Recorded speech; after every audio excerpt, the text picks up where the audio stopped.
आज आपण selfie stick वर व्हिडिओ काढायचा विचार केला होता. तेवढ्यात आपला फोन तर खालीच पडणार होता. स्टँड तर काही थांबनाच गेलं. त्यासाठी आम्ही एक आयडिया केली. सगळी आयडिया सांगतो मित्रांनो, लास्ट पर्यंत व्हिडिओ पाहता. तर हॅलो पब्लिक, स्वागत आहे तुमचं माझ्या मिनी ब्लॉग मध्ये. तर आपल्याला जायचं होतं PMT स्टॉपला, म्हणून आपण पहिले हेलिकॉप्टर मध्ये बसून घेतलं आणि इथं बस स्टॉप वर आल्यानंतर आपला हे कार्यकर्ता आपल्याला अर्ध्या घंटापासून झोल देत होता की 1 मिनिटात आलो म्हणून. मग मी त्याला म्हणलं, भाई तुझं बरं आहे, बड्या बड्या बाता अर्जुन गणपे मारेल. आता मित्रांनो, तुमच्याकडे तर लाल परी येत असेल, पण आमच्याकडे तर हिरवी परी येते. आणि माझे ब्लॉग कुठून बघायला तुम्ही कमेंट मध्ये नक्की सांगा. इथं बस मध्ये आल्यानंतर विकास भाऊ तर म्हणत होता आपल्या एअर हॉस्टेस कुठे गेल्या, दिसना गेल्या आज. मग मी त्याला म्हणलं, भाऊ आपण विमानात नाही रे, बस मध्ये आहो. तेवढ्यात मी म्हणलं, जाऊ द्या म्हणलं आता याला काय बोला, कारण भाऊचं कालच ब्रेकअप झालं होतं, त्यामुळे भाऊ येड्यागत करत होता. तेवढ्यात विकास भाऊला म्हणलं की मी आपल्यासाठी 2 तिकीट घे. तिकीट घेऊन आपण वर आलो होतो मित्रांनो. तेवढ्यात आपला विकास भाऊ तर कुत्र महाग लागल्या सगळं पळायला लागला होता, कारण त्याला एक इम्पॉर्टंट कॉल आला होता. कॉल यायचं कारण म्हणजे भाऊला आपण चलत्या कॉलेज मधून बोलवलं होतं, म्हणून त्याला नेचर कॉल बार मिस कॉल मारत होता. ह्या गाड्याला काही टाइमच भेट नाही, कारण एकीचा फोन ठेवल्यानंतर दुसरीचा फोन येत होता. तेवढ्यात आपला विकास भाऊ तर मेट्रोची अशी वाट बघत होता की जसं नवीन लग्न झालेली बायको कशी नवऱ्याची वाट बघते, असा विकास भाऊ मेट्रोची वाट बघत होता. विकास भाऊ तर पिवळी पट्टीच्या पलीकडे थांबला होता. त्याला म्हणलं, अरे बाबा मेट्रो जर आली ना तिच्या हवानं उडून जाशील बाबा. आणि तेवढ्यात आपली मेट्रो पण आली मित्रांनो. आणि इथं आतमध्ये आल्यानंतर एवढी गर्दी होती मित्रांनो, म्हणून आम्ही उभं राहायचं कष्ट केलं. तेवढ्यात मित्रांनो आपण तिकीट स्कॅन करून निघालो होतो. मी मनातल्या मनात विचार करत होतो मित्रांनो, विकास भाऊला इथले रस्ते तर माहित आहे ना. तेवढ्यात विकास भाऊ काय बोलला बघा,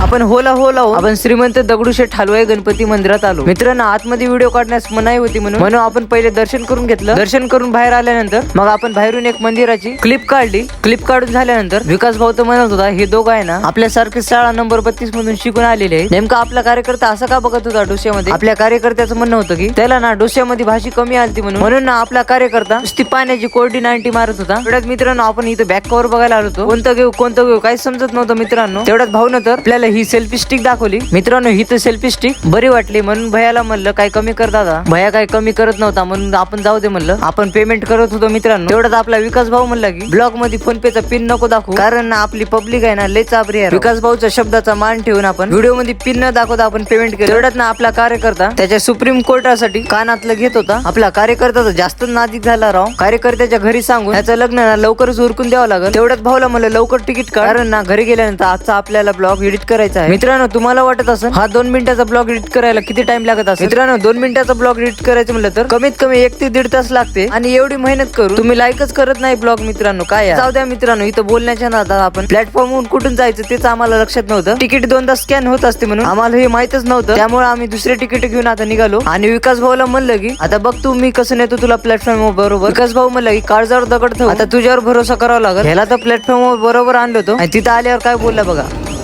60 रुपये घालवले हाताने. आणि इथं आतमध्ये आल्यानंतर भाऊचा त्याच्या नटी बरोबर विषय झाला होता, म्हणून भाऊ सायलेंट होता. तेवढ्यात मित्रांनो आपल्या घरून कॉल आला होता, म्हणून भाऊला म्हणलं की आपलं हेलिकॉप्टर 120च्या स्पीडने पळव. घरी आल्यानंतर आपण पहिल्यांदा सेल्फी स्टिक चालू करून बघितली आणि या स्टँडवर आपण मोबाईल ठेवून पण बघितला. मित्रांनो, या स्टँडचा एकच प्रॉब्लेम आहे, थोडं जरी हल्लं तर हे मोबाईल पडतो आपला. त्यामुळे मित्रांनो खात्री करून घ्या की आपला स्टँड बरोबर बसला का नाही, त्यानंतरच व्हिडिओ शूट करा. तर मित्रांनो, कसा वाटला आजचा मिनी ब्लॉग. जर ब्लॉग आवडला तर लाईक करा, शेअर करा. धन्यवाद मित्रांनो.